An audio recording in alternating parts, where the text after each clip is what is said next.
تمام 40 جاویدنامی که امشب میخونم همه از خراسان عزیزن. همه.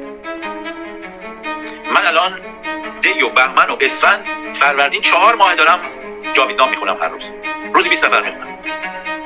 بعد از 4 ماه نه فقط تموم نشده، امشب هر 40 جاویدنامی که میخونم از خراسان عزیزه. ببینید چقدر کشتن که فقط این 40 نفر امشب دارم میخونم از خراسان عزیز.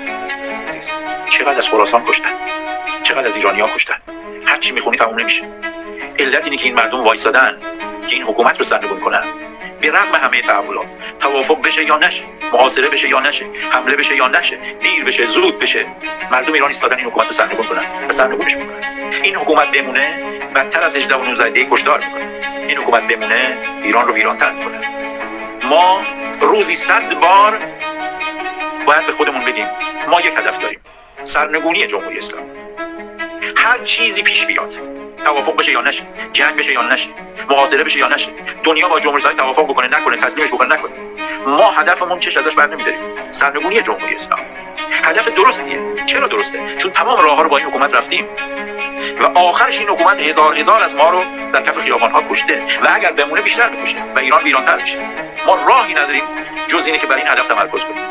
بعضی از دوستان میگن فلانی این حرفو زیاد میزنه. یک دوست دیگه نوشته بود خوب کاری میکنه اینو تکرار میکنه. اینی که میگه ما از هدف سرنگونی جمهوری اسلامی نباید دست برداریم، اینو روزی 100 بارم بگیم کمه. چرا؟ چون همه اونایی که میخوان جمهوری اسلامی بمونه، چه خارجیش چه داخلیش، چه به اسم اپوزیسیون چه غیر اپوزیسیون، ما در اپوزیسیون کسایی داریم که بیشتر به اپوزیسیون حمله میکنن تا به جمهوری اسلامی. اسمشون همه اینا میخوان ذهن ما رو منحرف کنن از این هدف سرنگون. به ما بگن که جمهوری اسلامی سرنگون نمیشه. اگر توافق هم بشه میان سرکوف میزنن، دیدی توافق شد، طعنه خواهند زد. اگر بشه ما اصلا به این چیزا نمتوجه کنیم. ما یه هدفی داریم. بعد از کشتار دیمان ما بینمون و این حکومت دریایی از خونه، دریایی از خشم و تنفر ملی. ما نمیتونیم برگردیم. هزاران هزار عزیزی که بر خیابان‌ها افتادن دارن ما رو نظاره میکنن. مگه ما میتونیم برگردیم از این راه؟